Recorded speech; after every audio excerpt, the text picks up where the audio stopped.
You ever get that feeling that the world is just spinning out of control? Like we're facing all these massive crises all at once? It feels like chaos.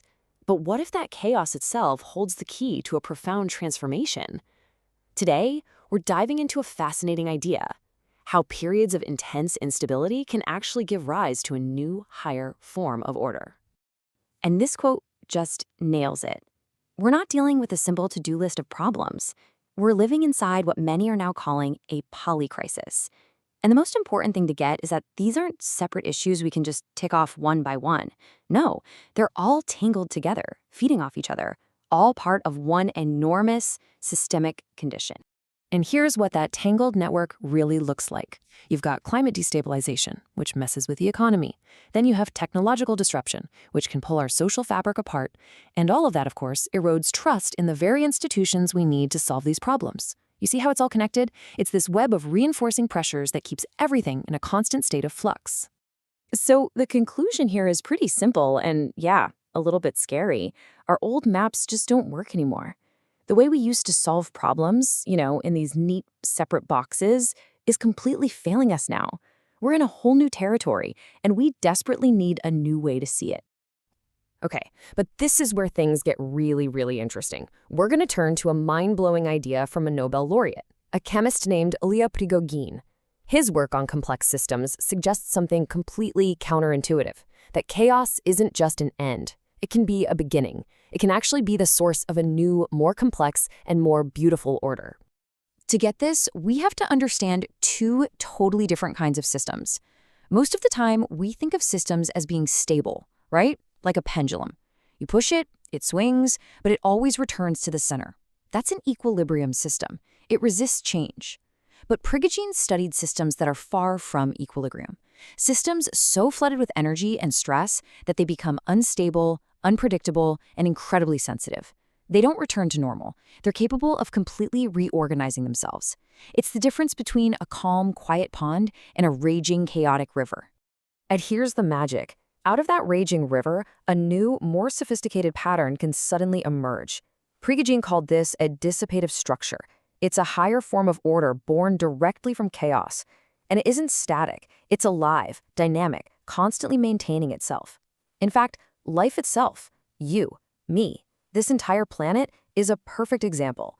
We are all dissipative structures, maintaining our incredible complexity in the middle of a chaotic universe.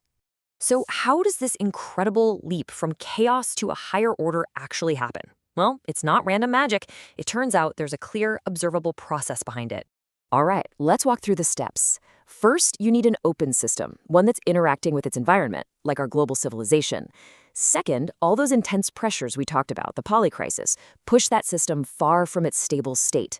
Now, here's the key part. Number 3, small changes, what he calls fluctuations, suddenly have huge effects. Instead of getting smoothed over, they get amplified.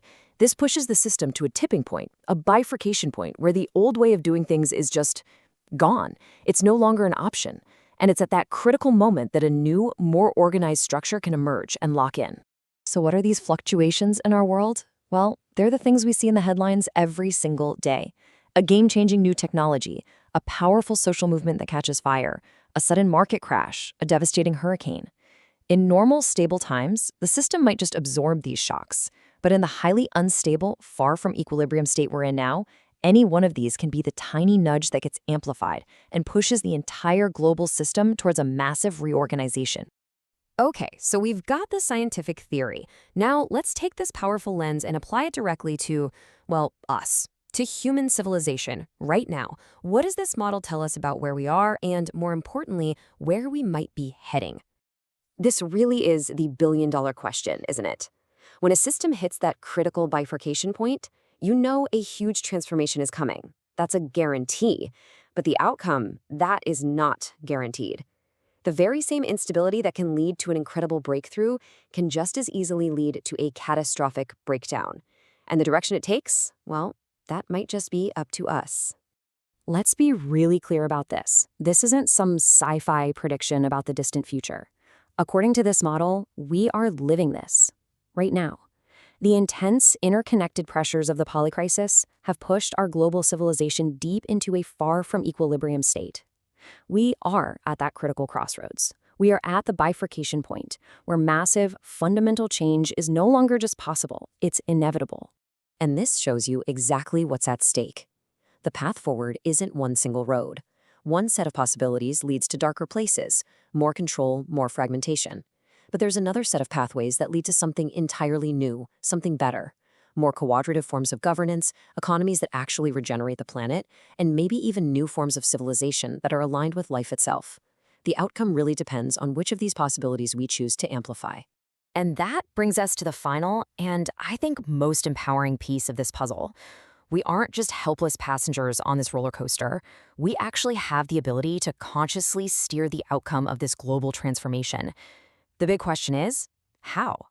Prigogine himself gives us the strategy. This quote is so powerful. In a sea of absolute chaos, the biggest force for change isn't some giant top-down government plan. It's found in small islands of coherence. So what on earth are these islands? These islands of coherence are basically real-world laboratories for the future. They're the little pockets, the communities, the projects, the networks, where people are already building the world they want to live in. They're practicing new ways of relating to each other, building real trust, and finding better ways to coordinate their actions, patterns that are way healthier and more resilient than the old system that's currently breaking down. You can think of these small pockets of new order like seeds. They're living, breathing examples of what's actually possible. And as Prigogine's theory shows us, in a highly unstable system, these small but powerful seeds have the potential to get amplified and literally shift the entire global system onto a new, healthier, more regenerative path. So this is where we land. The great reorganization is happening, whether we like it or not. The system is chaotic, it's unstable, and it's looking for a new pattern to lock into. Our old maps are useless, but we have a new compass, and it tells us that our choices, the projects we support, the communities we build, the ideas we choose to spread, these are the very fluctuations that can tip the scales. They are the seeds of the world to come. The only real question left for all of us is, which ones will we choose to amplify?